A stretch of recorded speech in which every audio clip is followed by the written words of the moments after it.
Can you describe in a few words the strong attributes of a model man? There are lots of attributes to a model man, but in my opinion, the words that stick out are reliable, flexible, consistent, and importantly, takes responsibility for their own actions. What does being a man, manhood, and masculinity mean to you? Over the last, 5 or 6 years, my opinion's slightly changed, and manhood to me now stands for accountability and being accountable for your actions. Again, still having the bravery and courage, but to accept your misgivings. What is the biggest challenge you have faced to date? My wife had a subarachnoid hemorrhage, which is a bleed on the brain, around about 8 or 9 years ago now. And that felt a real challenge for me. Don't know if it's a man thing or a firefighter thing, but we like to be in control all the time. We think we can solve everything.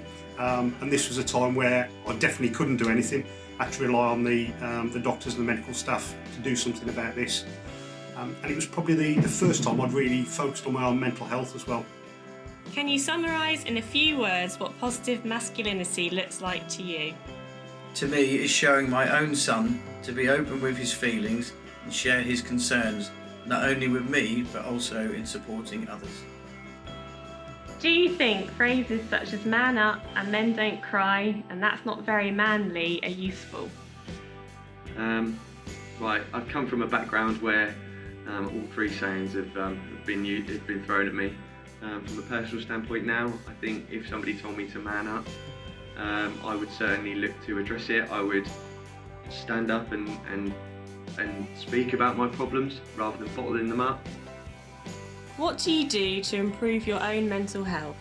I think the important thing there for me really is striking that work-life balance and having time to go away and relax. What scares you? I think my predominant fear is loss. You know, my wife's my best friend.